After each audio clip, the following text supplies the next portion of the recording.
আচার বানাবো, পেঁয়াজের আচার। 1 কাপ দিলাম পানি, দিব 1 চা চামচ ধনিয়া, 1 কাপ দিব ভিনেগার, দিব 4 কোয়া রসুন, চিনি হচ্ছে 2 টেবিল চামচ, লবণ দিব হাফ চা চামচ, দিলাম 4টা শুকনো মরিচ, দিব হাফ কাপ বিটরুট,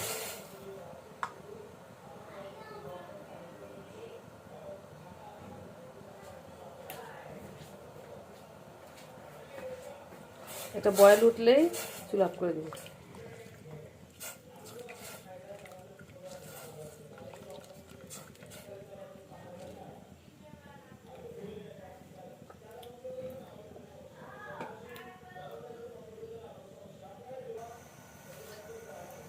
ঢেকে একটা বয়েল ওঠার জন্য ওয়েট করব।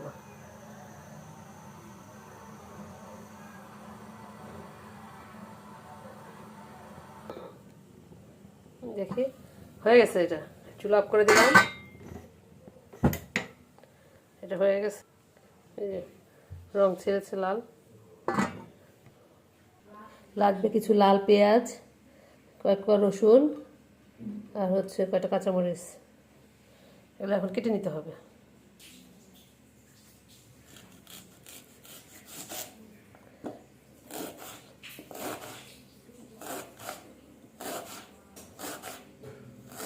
এভাবে কেটে নিতে হবে, একটু মোটা মোটা করে।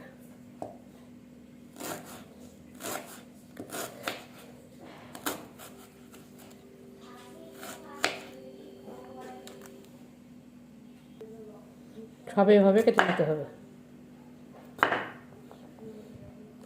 একটু মোটা করে স্লাইস করে কেটে নিতে হবে।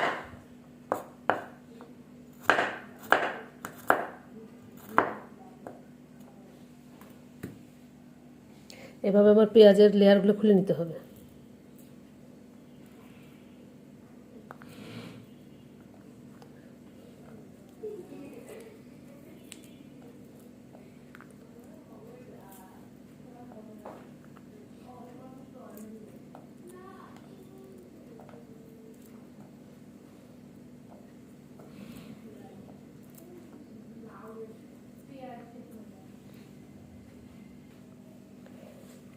সবগুলোর কষ খুলে নিয়েছি, যেরকম করে নিয়েছি।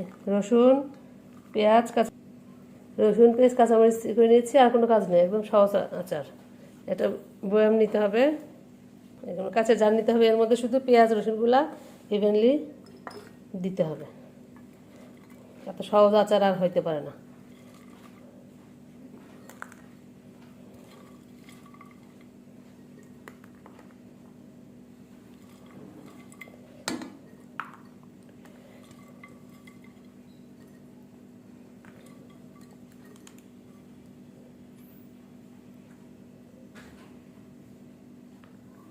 আর কোনো কাজ নাই। এখন এই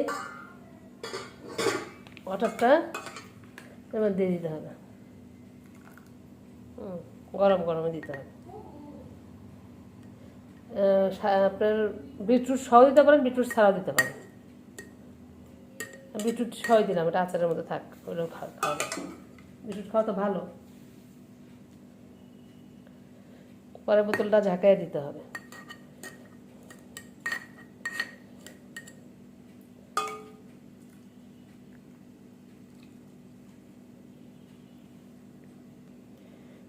জারটা ভরানো হয়ে গেছে আমার। এখন এটা ইয়ে করে দিব, মুখ বন্ধ করে 3 দিন বাইরে থাকবে। 3 দিন এভাবে ঝুঁকে ঝুঁকে দিতে হবে। একদম সহজ আচার। দেখেন 3 দিন পরে আবার আউটকাম দেখাবো। হ্যাঁ, এটা এভাবে ভিজিয়ে রাখতে হবে।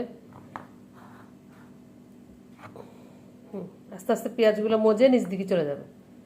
3 দিন পরে আসতেছি, আপনাদের সাথে ফেরত আসবো।